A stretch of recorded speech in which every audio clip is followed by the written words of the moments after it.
Alhamdulillah rabbil alamin.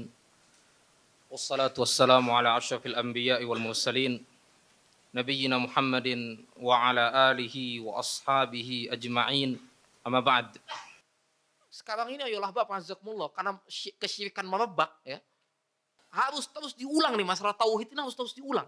Ya, bukan satu orang ustadz, satu orang dai, tidak, semua dai harusnya membahas sehingga orang paham. Mereka melakukan demikian karena kebodohan mereka, karena ketidaktahuan mereka, dan disesatkan oleh siapa? Oleh ustadz-ustadz dan kiai-kiai mereka. Gitu. Mereka nggak paham bahasa Arab. Kalau para dai ini mendakwahkan dakwah tauhid siang dan malam, kajian-kajian penuh marak dengan tauhid, ini saya orang paham. Gitu. Karena yolah bab azakumullah, ini miris. Karena zaman kita ini, itu zaman yang membutuhkan tauhid. Lebih besar porsinya dibandingkan yang lain. Ya. Kesyirikan merajalela, kebid'ahan merajalela, kemaksiatan merajalela. Tiga ini. Dan tiga ini yang melemahkan tauhid. Makanya ketika para ulama membahas tentang bab yang ketiga itu. Babu man haqqaqa tauhida dakhala jannata bighairi hisabin wala azab. Bab siapa orang yang mewujudkan tauhid dalam kehidupannya, maka dia akan masuk surga tanpa hisab dan tanpa azab. Kata para ulama, mewujudkan tauhid dalam kehidupannya harus menjauhi tiga perkara ini. Dia bisa meraih tauhid yang sempurna, harus menjauhi tiga. Syirik, bid'ah, maksiat. Kalau kita mendakwahkan tauhid siang dan malam, insya Allah ketiga ini bakal redup. Antum lihat di zaman Nabi SAW. Nabi 13 tahun dakwah tauhid. Bahkan sampai di akhir hayat beliau, kita sudah katakan di bab yang, kalau nggak salah ya, di bab ke-20-an. Ya, atau bab ke-25-28. Tentang masalah al-ghulu fi salihin. Babu fi anna sababa kufri bani Adam. Wa tarkihim dinahum al-ghulu fi salihin. Bab sebab kufurnya anak Adam. Dan mereka meninggalkan agama mereka karena mereka gulu terhadap orang-orang saleh. Di situ Nabi menyebutkan, jangan jadikan apa? La taj'alul kubur masajid fa inni anhaakum an dzalik. Jangan kalian jadikan kubur-kubur sebagai tempat ibadah karena aku melarang kalian. Itu 5 hari sebelum wafatnya Nabi SAW. Tauhid. Gitu. Sedikit kemaksiatan yang terjadi di zaman Nabi. Sedikit. Kemaksiatan terjadi sedikit. Kebidahan nggak ada. Apalagi. Kesyirikan tidak ada. Tapi Nabi wanti-wanti. Syirik besar tidak ada. Tapi syirik kecil Nabi wanti-wanti. Inna akhwafa ma akhafu alaikum asyirkul asghar. Sungguh yang paling aku takutkan atas kalian yaitu syirik kecil. Kalau apa syirkul asghar? Qala ar-riya. Apa itu syirik kecil? Yaitu riya. Nanti akan kita bahas sendiri dalam bab tersendiri. Oleh penulis dibahas. Nanti akan kita bahas apa itu riya dan lain sebagainya macam-macam. Gitu. Makanya ya Allah Bapak azakumullah, penting kita mengulang-ulang pembahasan tentang tauhid. Karena memang zamannya kita hidup di zaman yang penuh dengan kesyirikan, penuh dengan kebid'ahan, penuh dengan maksiat. Gitu. Orang banyak yang nggak paham tentang tauhid itu apa. Kita ketika mendakwakan tauhid bukan hanya kepada orang yang membuat syirik, bukan. Tapi juga kepada orang-orang yang mengaku mentauhidkan Allah SWT. Kenapa? Karena banyak dari mereka yang nggak tahu apa itu tauhid. Saya mentauhidkan Allah tapi nggak tahu apa itu tauhid, apa itu perbuatan syirik. Sehingga sebagian dari mereka sadar atau tidak sadar jatuh ke dalam perbuatan syirik. Orang yang mengikuti sunnah, yang udah dapat hidayah sunnah, nggak tahu apa tentang tauhid. Ayolah Bapak azakumullah. Berapa banyak buku tentang tauhid yang sudah kita baca? Nggak usah begitu. Usul salasah. Saya yakin depan saya ini yang begitu banyak nih. Ya, usul salasah mungkin sebagian kecil dari antum saja yang sudah tamat. Usul salasah udah pada tamat belum? Nggak usah tamat dulu deh. Punya bukunya nggak?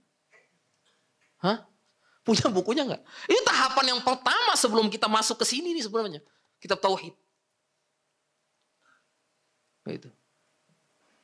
Makanya ini penting, pembinaan tentang tauhid ini penting. Bukan masalah yang remeh ini ayolah Bapak azakumullah. Bukan masalah yang remeh, ini masalah yang besar berkaitan dengan keimanan kita kepada Allah SWT. Karena yang dipelajari di situ adalah zat yang Maha Esa, yang Maha Kuasa, yaitu Allah Subhanahu wa taala. Ini harus kita ulang-ulang terus-menerus. Nggak bisa kita cuman 1 kali, 2 kali, ya. Satu momen tertentu harus terus siang dan malam. Nabi SAW nggak berhenti berdakwah. sebelum yang lainnya. Bukan berarti kita meninggalkan pelajaran tentang fikih sholat, fikih jual beli. Bukan. Tetap kita ajarkan itu kepada umat. Tapi fokus porsi terbesar, tauhid. Gitu. At-tauhidu awal naukanu ya'lamun, kata para ulama. Tauhid dulu yang paling pertama, paling asas. Kalau seandainya mereka ketahui. Karena ini yang berkaitan dengan kesyirikan dan lain sebagainya. Kebobrokan umat dan lainnya. Dan satu umat gak bakal baik kalau tauhid mereka gak baik sama sekali. Gitu. Jadi jangan pernah sekalipun kita meremehkan tentang masalah tauhid. Ya. Tauhid lagi. Bosen kita Ustaz tauhid mulu.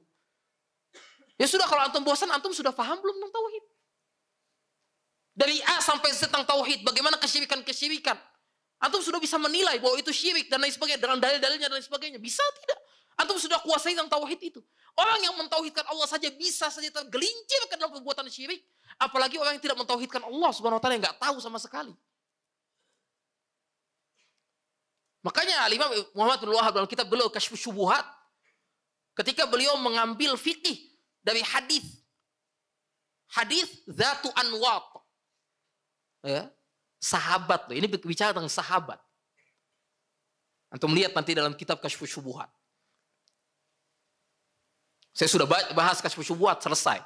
Salasa sudah selesai, Kasyfus Syubuhat selesai. Kita tauhid yang belum selesai. Nah, itu mesti diulang-ulang itu. Beliau mengatakan, seorang alim bisa jadi terjatuh ke dalam perbuatan syirik. Ini faedah yang beliau ambil dari mana? Dari kisah para sahabat Nabi. Ketika melewati sebagian sahabat, bukan seluruh sahabat. Sebagian sahabat Nabi ketika mereka melewati satu pohon yang namanya Dzatu Anwat. Di mana pohon Dzatu Anwat, ini orang-orang musyrik itu menggantungkan senjata mereka di pohon tadi. Untuk apa? Agar sakti. Kalau senjata itu digantungkan di pohon itu, maka senjata tadi akan ampuh untuk menghantam musuh.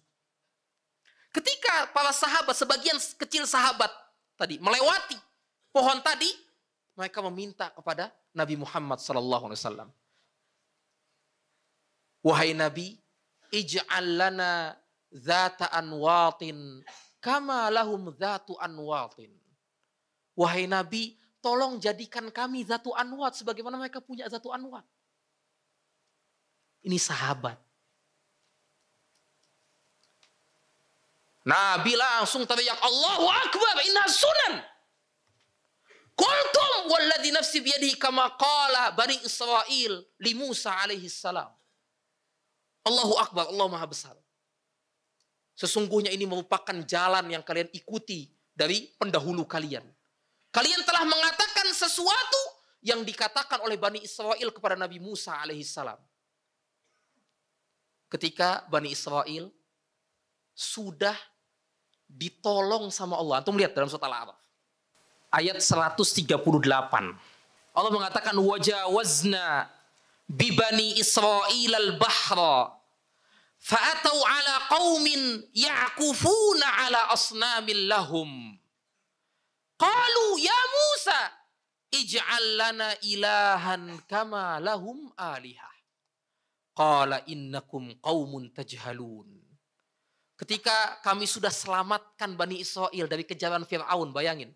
Udah selamat nih, Allah yang selamatin. Dibelah lautan oleh Nabi Musa AS dengan kekuasaan Allah Subhanahu wa ta'ala. Mereka selamat, Fir'aun ditenggelamkan dengan bala tentaranya. Setelah itu mereka melewati satu kaum yang mereka menyembah Tuhan selain Allah. Apa kata mereka?